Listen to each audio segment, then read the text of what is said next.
I also did a TV show. What did you do, Liam? Watched season 3 of Riverdale. Is this the one where it's all like Dungeons and Dragons stuff? Yeah. Okay. How's that? So, right, here's the thing with Riverdale. If you've listened to this before, I don't think I've reviewed season 2 in the past on this show, but I don't think I reviewed season 1. Maybe not. So I'm just gonna like bring people up to speed before I talk about season 3, right? Riverdale season 1 is like Dawson's Creek and the OC and Twin Peaks all mixed together, and I'm a big fan of that. Like in like the first like 4 episodes of season 1 of Riverdale, they covered a storyline that was like a huge part of like the entire season 1 of Dawson's Creek. Okay. And I'm just like, okay, I get what you're doing here. You're like, you're amping things up and just getting things moving a bit quicker. I get it. Like in a post Glee world, I get that you want to speed things up a bit. Season 2 was like, that worked. Like let's do less of the teen drama stuff that Liam loves, and let's do more of the amping shit up. So season 2 was all about this character called the Black Hood, who was a serial killer, and it was like, who is the Black Hood and all this sort of stuff, right? Probably that bloody Archie, or the one with the silly name. Jughead? Yeah.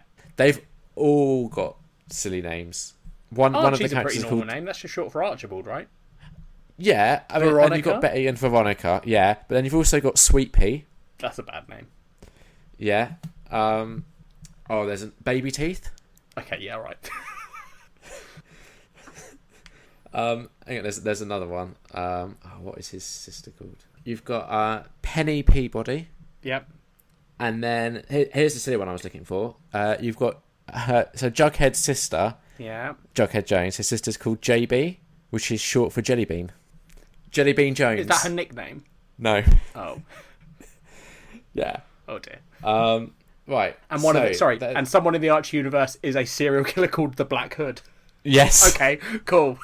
Right. Yeah. So season 3, right? Yep.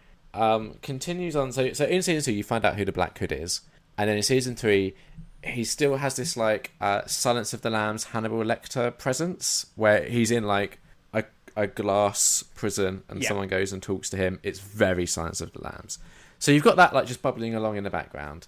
You've got in all of the previous 2 seasons, this thing called the farm is referenced. Like one of the characters, their sister had run away with some twins that they shouldn't have had. They've run away, and the farm has given them like refuge. Yeah. And in the second one, then like the mum gets involved, and then in this one, you find out that the farm is like this huge cult thing that people are getting involved in, which is led by the guy that Chad Michael Murray, who was in One Tree Hill, is like one of the main guys in that. Never watched One Tree Hill.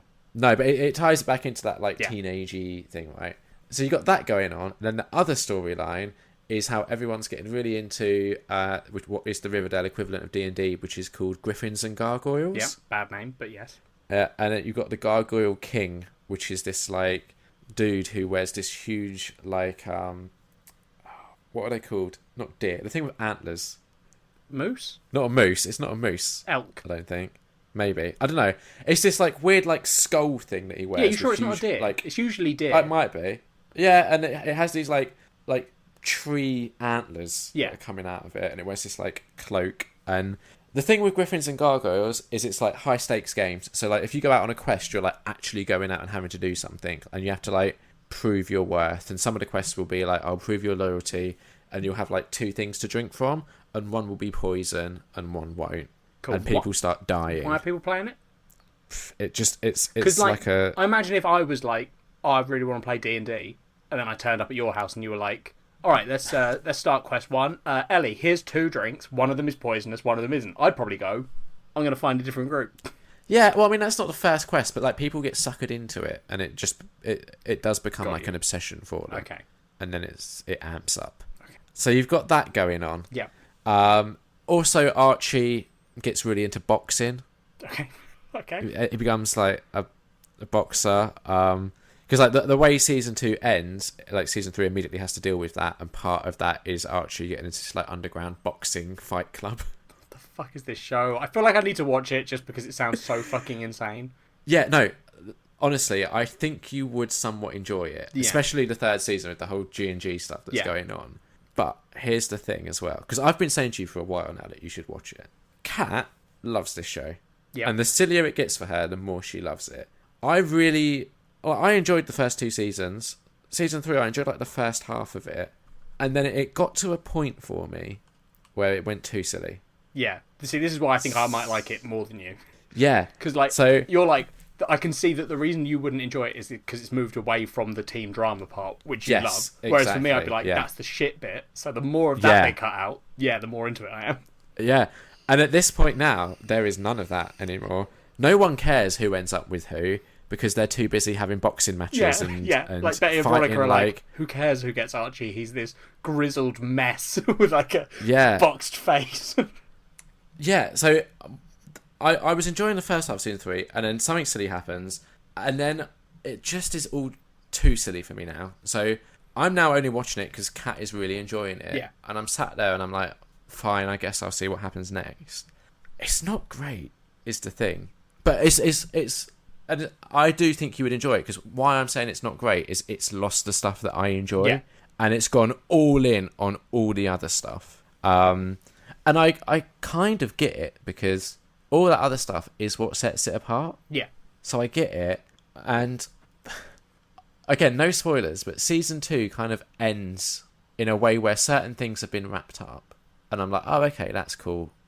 I'm satisfied with stopping there. We were watching the last episode of season 3, and I know there's a season 4 coming, but I was like, I think I'm going to drop out at this point. And then right at the end, it does like a little flash forward. Okay.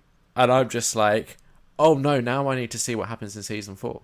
Well, that's because it's so insane. Oh, okay. I was going to say, is that because it like I was picturing that the flash forward would be like them flash forwarding to teen drama, and you being like, I'm back in, which would be even more insane if it was like, we start with teen drama, we go to crazy cults and serial killers, and then we come back into season 4 with just a little bit of teen drama. And the other issue I had with the finale, right? Again, no spoilers, but it just, I'm already at the stage where I'm like, it's too silly. Yeah. And it went, here's a twist, here's another twist, and here's another twist. And I was just like, you didn't need those last 2 twists. One twist would have been enough. But yeah, this little so it wasn't like a big flash forward. They're about to start, I think, their senior year of high school. Yep. And it flashes forward to spring break of that senior year. And I'm just like, oh, I need to see how we get there. Okay. It's going to be insane. If you're going to watch it, I won't tell you what the flash forward is. You've sold me with some of the things you've said today, Liam. Yeah. I especially like... If you can get to season 3, I know that you would enjoy all of the G&G stuff. Yeah. Because I was way into it until they just...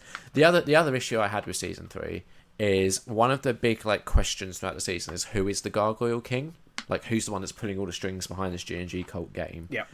And they string that question out too long. Got you. And then when you do find out who it is, you're just like, none of this makes sense anymore, because it's just... Okay. It's been going on for too long now. Like, a part of it does feel like they're sort of making it up as they go along. Yeah. With season 3 particularly, it doesn't feel like they've gone, let's plan this. One other thing that I don't know how to phrase this. I'm not going to say it bothered me, but something that I don't know how they're going to address is the guy that plays Archie's dad. Yeah. What's his name? Luke Perry. He actually died while they were doing season 3 of a stroke, I think it is. And in the show, they haven't addressed it or anything. The show did a short hiatus, I guess, where they were like, "Oh, what are we going to do about this?" And all they've done is they've just said, "Oh, he's gone away somewhere," and they've not explained where or anything.